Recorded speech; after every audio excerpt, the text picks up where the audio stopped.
朝鲜战争后，再也没有人敢小看我们中国。几百年来啊，我们终于真正的扬眉吐气。从客观上，我们已经开始往世界大国迈进。共产党了不起啊！随着1953年朝鲜战争的全面胜利，让功德林里战犯的思想发生了微妙的变化。他们作为这场战争的见证者和参与者，已经彻底被志愿军的英勇顽强所征服。就连刚进来一向思想顽固的叶利三，现在也开始转变了思想，还主动找上所长王英光，跟他一起探讨马列主义。我没有为共产党做过任何事情，没有为共产党卖过命，甚至一直以来是共产党的敌人。但是现在，共产党在方方面面尽最大可能的帮助我。共产党不欠我的，是我欠共产党的。叶利三知道，以前他为老蒋卖命，双方不过是各取所需，老蒋需要他带兵打仗，而他需要权力地位。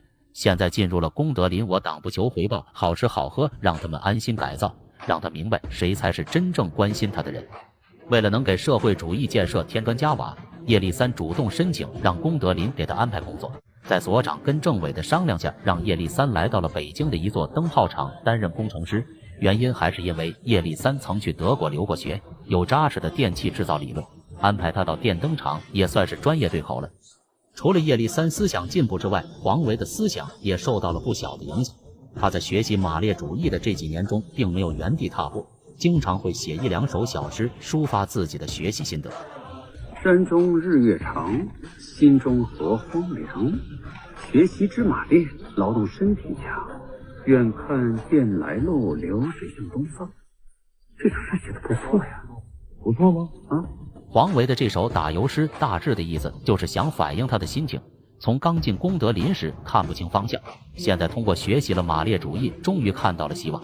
但他的这首诗却被别有用心的人看准机会，拿来做起了文章。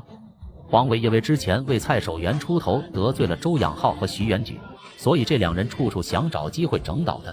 这不，黄维的这首打油诗被他们两人拿来跟宋江相提并论。有人公然在功德林里写反诗，这不是挑战政府、挑战学习改造吗？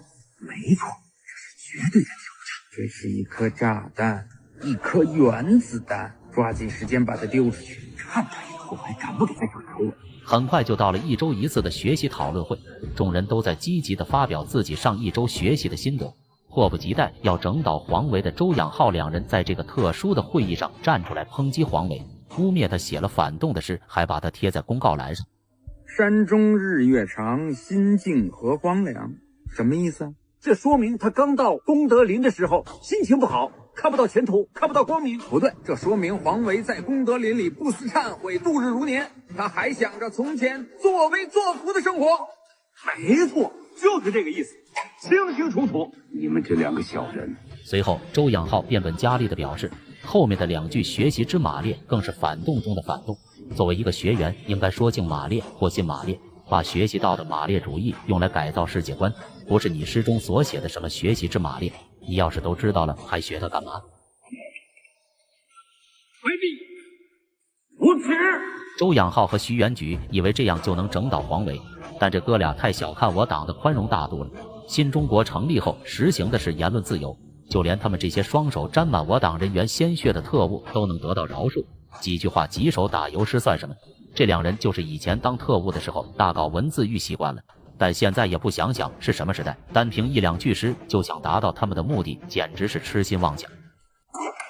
你还是不老实，蔡守元。说你1944年和日本人签订了秘密协议，还给他们送粮送菜，还要共同打击新四军，有这样的事吧？关于蔡守元在抗日战争时期曾与日军签订互不进攻的秘密协议，成了功德林里众人议论的话题。为此，所长王英光不得不亲自找到他谈话了解情况。在此之前，由于蔡守元的妻女病逝，再加上突然背负汉奸的罪名，导致气血攻心，当场晕死过去。醒来之后，一直装疯卖傻，疯疯癫癫，想以此逃避汉奸的骂名。但真相总有浮出水面的时候，在所长王英光的安排和功德林其他学员的配合下，导演了一场火灾。不明真相的蔡守元以为灾难真的来临，也不再假装发疯，瞬间恢复正常，撒丫子就跑出了医护室。这下总算真相大白了，他也不得不面对现实解决问题。我装疯卖傻，装病啊，是真是假，我自己都分不清了啊！这段时间来，我对不起大侠啊！对不起了啊！没关系。既然人已经恢复正常，那事情也该到调查清楚的时候了。关乎一个人的清白，功德林在这方面还是比较重视的。所长王英光把这件事上报给了公安部，在公安部的详细调查之下，终于有了结果。今天告诉你，这个事情已经调查清楚了。徐元举说的事情不属实，你当时只是一个联络官，只是奉命行事，你不是汉奸。从王英光嘴里听到自己不是汉奸，让蔡守元总算放下心来，心中那压抑已久的苦闷终于找到了宣泄的地方。你们给我听好了，说让他们调查清楚了，我不是汉奸，我是清白的。他迫不及待跑回宿舍，把这个消息告诉众人，特别是污蔑他的徐元举。而与此同时，随着朝鲜战争的胜利，功德林里的学员开始反思国民党失败的原因。国民党的失败，众人已经从原来的不服到现在的彻底服气，但失败的原因一直让众人百思不得其解。毕竟从内战开始，大家都是中国人，为什么共产党能胜利，他们国民党却会失败呢？这样的局面到底是如何造成的？国民党内部不团结，国军内部呢派系林立，相互之间根本不协作。解放军不是嘲笑我们，有军有难，隔山相望。战略上过于轻敌，战术上往往又夸大敌情，贪功诿过，报喜不报忧，情报工作完全失效。众人你言我一语，并没说到关键点上。我人民解放军之所以能胜利的根本原因，还是因为当时能得到民心。